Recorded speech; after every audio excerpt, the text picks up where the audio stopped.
Ni Tadana Ni Abian the Town Maya Chauseku Cosa Takre Abian the Town Donya Shisene Urela San Shiani Nasangaya de la Natau Nase Chow the Ningan Ngalashida Yamia Chingong Kakala the Miyama the Gaji Utali on the Maito Imu Ta Mounti Ponka Mida Zuruye Unobria di Southern Daima, Jimba below the when a swan saka a luro megala when a megala jump you beetle. Kamukuto, Bure Kajar, the nephew the Yakutala, when a shenago Midazu Alu, Bonganigo, Jimazi, that's Iwago, Shizi, Chanda Dukago, Dozi, I am Bongan Jijao. Tashi Jow Chanda Duka, do wire, do wire jump it. Kamukudo, the Arigo, Yene Yaku Sibu Ato, Bulo Layabi, Sidema Leve, one bandata, one mouse of Pijaya. Miss Obiajan, Goromia Jiga, Jonagaji, Nareva in the Trigo, Hogere Alushi at the Tauda at the Nita at the Kaumia de. Yari Shire Jow Mesoviajan Gromiajiga Jonaga, Naraba in the Trigo, Hogera Shire, Eraligo Bumua, Chincho Bido, Tamal Less How Nine, Chimiapa, Toda Mine near Padagama, Toto, Eri Padagama, Toto, Che Home solution. Jerabo, Shirabo, Namaluma, Changing Naleluya, Lenga Sambo Lady, Lodara Shire, Alum like Sujijano, Tayani Swa,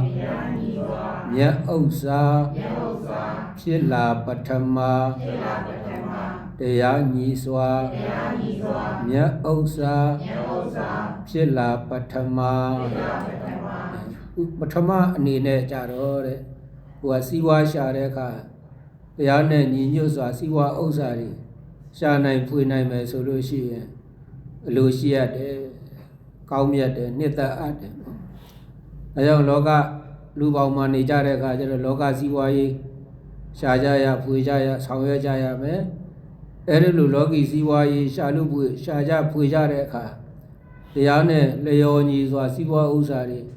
Duda Lame. The knit, who got Siwa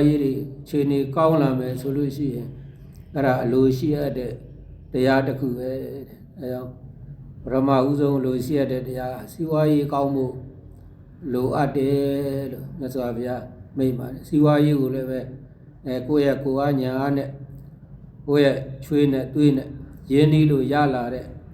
Siwa Osa, Pivo, Yejide, Diane Leonide, Siwa Osa, Pivo, Yejide, and Navade, Siwa Ye, Navane, like Suchiva, Swim you, Nyati, Songwashi, Lobi, Dudia, Swim you, Nyati, Songwashi, Lobi, Dudia, Siwa Yeri. Kaulavi, so yen Lumuye Kaumule, Yeji, Lumuye Zara, Iruma, Mibashi me, no, Tadamishi me, Nigo Monama, Tajane she me, Goya Lobo Kaibadi, she me. Go up bound in Sane, Komibari will ever go as South South, go Tadamiri will ever to Chirap or to Yatine or South South Mire.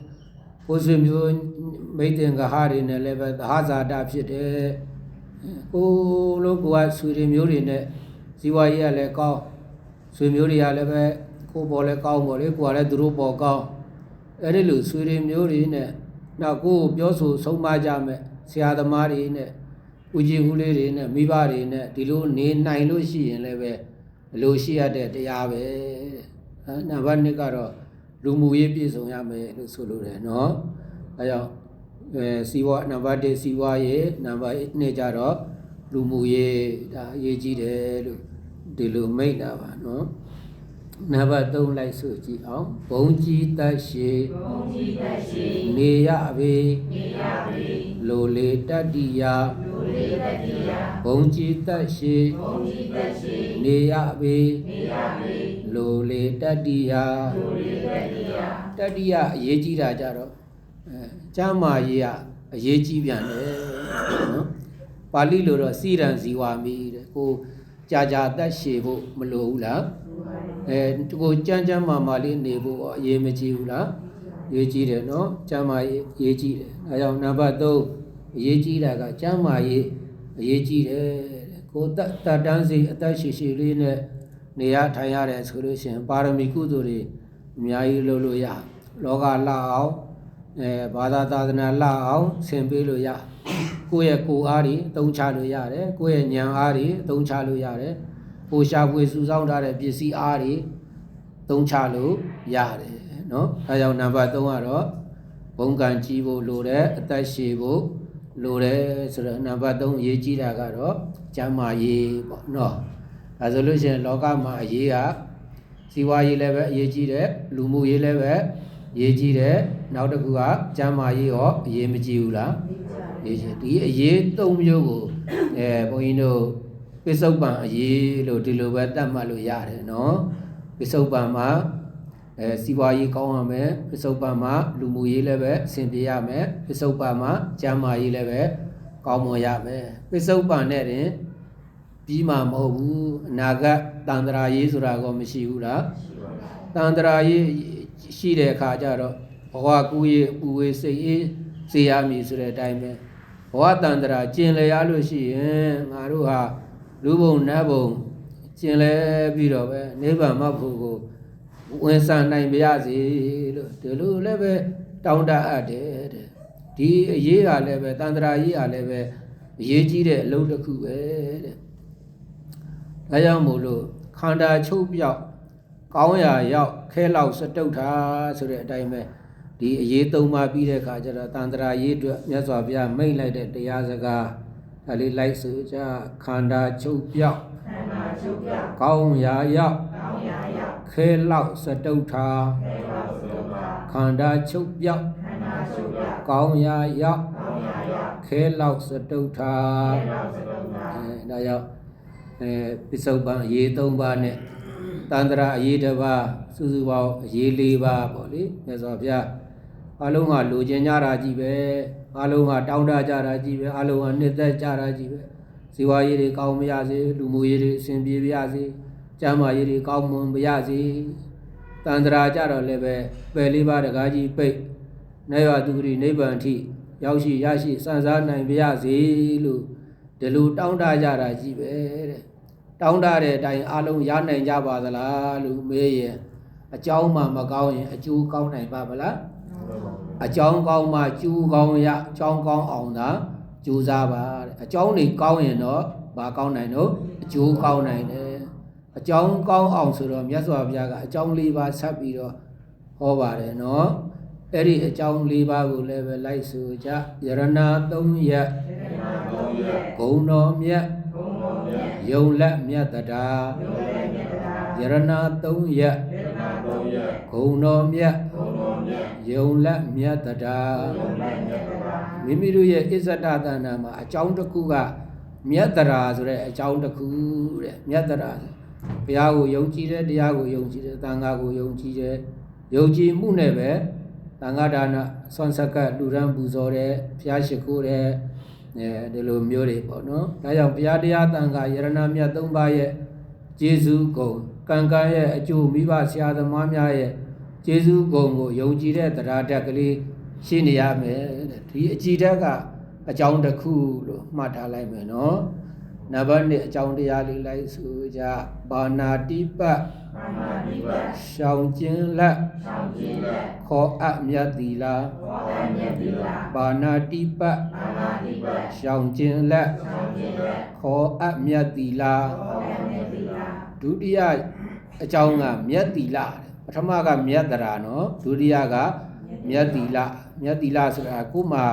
ဒီနေ့စဉ်သူများတတ်တာဥစ္စာခိုးတာသူအရာမှားတာလိန်တာငွေတောက်စားရန်ကားတာ ဒီကံ၅ပါးလုံခြုံနေရင်ကိုကသီလနဲ့ပြည့်စုံတယ်လို့ခေါ်ပါတယ်နော်ဒါလည်းအကြောင်းတရားတစ်ခုလို့ဒီလိုလေးမှတ်ထားမယ်ဒီအကြောင်းတရားတစ်ခုဟာအပယဒါနလို့ဒါနလည်းတွင်တော့အပယဒါနသူများအသက်ကိုမတတ်သောအဖြစ်သူများအသက်ကိုချမ်းသာပေးရရောက်တယ်သူများအသက်ကိုလူရရောက်တယ်သူများဥစ္စာမကိုသောအဖြစ်သူများရဲ့ပစ္စည်းဥစ္စာတွေကိုဘေးမဲ့ပေးရရောက်တယ်အဲ့လိုလို့ပေါ့ဒါကြောင့်အပယဒါနတဲ့ဒါကြောင့်သူများအသက်မတတ်သူဥစ္စာမကိုသူရမမလိမတောက်စားကံ၅ပါးနဲ့ပြည့်စုံလို့ရှိရင်သီလနဲ့ပြည့်စုံတယ်မြတ်သီလဒါအကြောင်းတစ်ခုလို့မှတ်ယူရမယ်နံပါတ်3အကြောင်းတစ်ခုလိုက်ဆိုစွန်ကျဲလေးတုံပြုပါကုန်ခေါ်တုံမြတ်စာကစွန်ကျဲလေးတုံပြုပါကုန်ခေါ်တုံမြတ်စာကတတိယအကြောင်းတရားကစာကတဲ့စာကဆိုတာဘာလဲလို့မေးရင်ဒါနကိုပြောတာပါနော်ဒါရီတို့မာရီတို့ကိုယ့်ရဲ့ပစ္စည်းဥစ္စာဖြာဖြာကိုသာသနာအတွက်ယနေ့စွန့်လွတ်လူရန်ပူဇော်တာလေစွန့်လွတ်လူရန်ပူဇော်တာဖြစ်တဲ့အတွက်ကြောင့်စာကလို့ခေါ်တယ်နော်ခရားအလောင်းတို့ကြတော့သူကဒနာပရိစ္ဆာကဥဒ္ဒပရိစ္ဆာကဗရိယပရိစ္ဆာကအင်္ဂပရိစ္ဆာကဇီဝိတပရိစ္ဆာကပရိစ္ဆာက5မျိုးရှိတယ်နော်ခရားအလောင်းတို့ကြတော့စွန့်တာ5မျိုးလို့မှတ်ထားပစ္စည်းဥစ္စာကိုစွန့်တာဒနာပရိစ္ဆာကသာသမီတွေကိုဝေဒန္တရာဖြစ်စဉ်တုန်းကလှူခဲ့တန်းခဲ့တာပုဒ္ဒပရိစ္ဆာကလို့ခေါ်တယ်သူဇနီးမယားကိုလည်းပဲလိုအပ်လို့ရှိရင်လှူပြစ်တာပရိယပရိစ္ဆာကလို့ခေါ်တယ်အင်္ဂါခြေလက်လာတောင်းလို့ရှိရင်လည်းပဲမျက်စိတို့ဘာတို့ထုတ်လှူပြစ်တာအင်္ဂါပရိစ္ဆာကယုံမင်းဘဝတုန်းကဆိုလို့ရှိရင်မိဘုံနဲ့ခုံဆင်းပြီးတော့သူ့အသက်ကိုတောင်မှအသေးခံဝင်တာဇီဝိတပရိစ္ဆာကလို့ခေါ်တယ်နော်ဒါကြောင့်စာကဆိုတာဘာပြောတာလဲလို့မယ်စွန့်တာကိုစာကလို့ခေါ်တယ်ကိုပိုင်ဆိုင်တဲ့ကိုသုံးရမယ်ကိုစားရတောက်ရမယ်ပစ္စည်းဥစ္စာတွေကိုဘုရားမှုရှိတဲ့တန်ဃာတော်အရှင်မြတ်များထံစွန့်လူလိုက်တဲ့အတွက်ကြောင့်စာကအဲကြောင့်ဒီစာကနဲ့ပြည့်စုံတာလည်းပဲအကြောင်းတစ်ခုတစစွန့်ဝင်မှလည်းဘဝနောက်ဆက်တိုင်းကောင်း၏ဆိုတဲ့အတိုင်းပဲယနေ့စွန့်လူသမျှဟာစိုက်ပျိုးရေးပုံစံနဲ့ကြည့်မယ်ဆိုလို့ရှိရင်နောက်မှအသီးအပွင့်တွေစားရဖို့အကြောင်းတရားပဲဘဝတန်ត្រာခီးတစ်လျှောက်မှာမစင်းရဲအောင်မနှွမ်းပါအောင်အောက်တန်းနောက်တန်းမကြအောင်သူကကူညီဖေးမှစောင့်ရှောက်မဲ့တရားလို့ဒီလိုနားလည်ထားရမှာနော်ဒါဆိုရင်အကြောင်းပဲနှစ်ပါးရှိပြီးတော့3ပါးတရားသီလစာကနောက်တစ်ခုကြမှာပညာဆိုတာဘာလဲလို့မေးရင်လိုက်ဆိုကြကြောင်းကျိုးတပ္ပတိပါကခေါ်ကြမြတ်ပညာကြောင်းကျိုးတပ္ပတိပါကခေါ်ကြမြတ်ပညာမြတ်ပညာတရားနဲ့ပြည့်စုံရပညာဆိုတာအကြောင်းကိုလည်းပဲသိတယ်အကျိုးကိုလည်းပဲသိတယ်အကောင်းကိုလည်းပဲသိတယ်အဆိုးကိုလည်းပဲသိတယ်အကျိုးရှိတာလည်းပဲသိတယ်အကျိုးမဲ့တာလည်းပဲသိတယ်အဲ့လိုသိတဲ့အသိလိမ္မာဉာဏ်ပညာကိုပညာလို့ခေါ်ပါတယ်ဒီအသိလိမ္မာဉာဏ်ပညာလေးကိမ့်မှသာလျှင်လောကကိုလည်းပဲလှအောင်ဆင်ပေးနိုင်မယ်ဘာသာသာသနာကိုလည်းပဲလှအောင်ဆင်ပေးနိုင်မယ်ဆိုတော့အကြောင်းတရားက၄ပါးလို့မှတ်လိုက်မယ်နော်ရှေ့ပိုင်းကဘုံပြောတာကဇီဝရေးရဲ့လူမှုရေးရဲ့ကျမ်းမာရေးရဲ့သန္တရာရေးရဲ့ကအကျိုးလို့မှတ်ထားမယ်နော်အကျိုးရဲ့အကြောင်းရဲ့ဟုတ်ရဲ့လားဒီအကြောင်း၄ပါးပြည့်စုံရင်ဒကာကြီးတို့မာကြီးတို့ဇီဝရေးလည်းပြည့်စုံတဲ့ပြည့်စုံလာမယ်လူမှုရေးတွေလည်းပဲကောင်းတဲ့ကောင်းလာမယ်ကျမ်းမာရေးတွေလည်းပဲကောင်းတဲ့ကောင်းလာမယ်တန္တရာရေးလည်းပဲစိတ်အေးရမယ်လို့ခေါ်ပါတယ်နော်ဒါကြောင့်အကြောင်းနဲ့အကျိုးအကြောင်းပြည့်စုံလို့အကျိုးရပြီဆိုလို့ရှိရင်အကျိုးရရင်အသုံးချတတ်ရမယ်တဲ့နော်အကျိုးရရင်ဘာလို့ရမှာလဲတော့အသုံးချတတ်ရပစ္စည်းဥစ္စာတွေပေါ်များပြည့်စုံလာပြီဘလို့များသုံးရမှာလဲဖရာဆိုရင်မြတ်စွာဘုရားအဲ့ဒီတတ္တိယဘိုင်းနေနဲ့ဆက်ခေါ်လိုက်တယ်ဆိုလိုက်ကြစားလဲစားပါထားဥစ္စာမှန်စွာကျိုးရှိသည်စားလဲစားပါထားဥစ္စာမှန်စွာကျိုးရှိသည်ရှာလို့ပွေလို့ရလာရင်သုံးဆောင်စားတော့ပါမိဘတွေကိုလည်းပဲကျွေးမွေးပါကိုလည်းပဲအ သုံးဆောင်အစားတောက်ပါကိုယ့်ရဲ့မျိုးဆက်သားသမီးတွေကိုလည်းပဲအစားစားရအဆင်ပြေအောင်ပေါ့ကျန်းမာရေးပညာရေးအစားစားရအဆင်ပြေအောင်သုံးပါစားလဲစားပါထားဥစ္စာဆိုတာတခါကြီးလုပ်ငန်းတွေအသုံးပြုလို့ရအောင်လုံခြုံတဲ့နေရာမှာအနံသိမ့်စီရတာကောမရှိဘူးလားအဲ့ဒီလိုသိမ့်ထားသိမ့်စရာရှိသိမ့်ထားလိုတော့ထုတ်ယူသုံးဆွဲပေါ့တဲ့စားလဲစားထားလဲထားပြီးတော့မှဘာလို့ရအောင်မလဲလို့မေးရင်နောက်ထပ်နှစ်ခုထပ်ပြီးတော့လုပ်ခိုင်းပါတယ်လိုက်ဆိုကြဗလီ၅ပါးပူဇော်ညကျိုးကားမယုတ်ပေသာသနာဝန်ထမ်းရှင်ယဟန်လူဒန်းပူဇော်လေနောက်နှစ်ခုကဗလီ၅ပါးလည်းပဲပူဇော်ပါဗလီ၅ပါးဆိုတာကိုယ်ဆွေမျိုးတွေပေးတာကန္နာကျွေးတာမွေးတာကိုညာတိပလိလို့ခေါ်တယ်ဧည့်သည်တွေအတွက်ကိုကအခန့်ကျွေးမွေးတာကိုအတိတိပလိလို့ခေါ်တယ်ဘောရဘာကူပြောင်းသွားတဲ့မိဘဘိုးဘွားဆရာသမားဆွေမျိုးများရည်စူးပြီးကုသိုလ်ပြုတာကိုဘိုးဘပေတပလိလို့ခေါ်တယ်တိုင်းပြည်အုပ်ချုပ်မင်းလုပ်တဲ့ပုဂ္ဂိုလ်ကအခွန်တုတ်တွေတောင်းခံလာရင်ပေးဆောင်တာရာဇပလိလို့ခေါ်တယ်ကိုကုသိုလ်ပြုပြီးတိုင်းကိုဆောင်တဲ့အိမ်ဆောင်တဲ့ဝိုင်းဆောင်တဲ့တို့အားအမြပေးဝေပါ၏နှကောင်းနှမြတ်တွေကိုအမြတမ်းပေးဝေတာဒေဝတာပလိလို့ခေါ်တယ်ဒီပလိ၅ပါးကိုလည်းပဲကိုကကုသိုလ်ပြုတိုင်းပူဇော်နိုင်ရမယ်ပြီးမှသာသနာဝန်ထမ်းရှင်ရဟန်းတွေဟာသူတို့ခြေသူတို့လက်နဲ့လောကီစည်းဝါးရေးမလုပ်ရတာဖြစ်တဲ့အတွက်ကြောင့်သူတို့ကိုကတက်ဆွမ်းသမျှတက်နိုင်သမျှဒီဆွမ်းကတ်တာ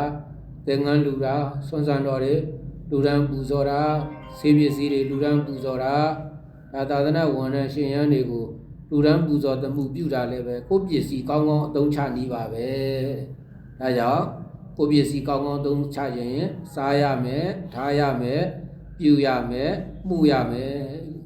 ချက်၄ချက်ပေါ့နော်စားတာရဲ့ထားတာရဲ့ပြုတာရဲ့မှုတာရဲ့ဘယ်နှချက်တုံး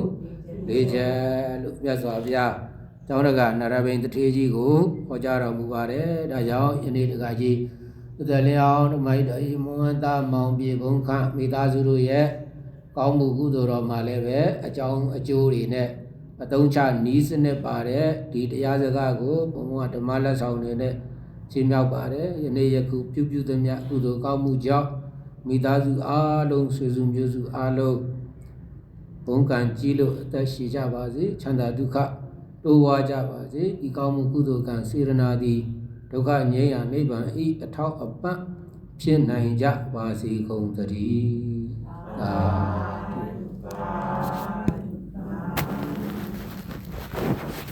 ရေဆက်သွန်းချမြတ်တမ်းပြုဝေချရအောင်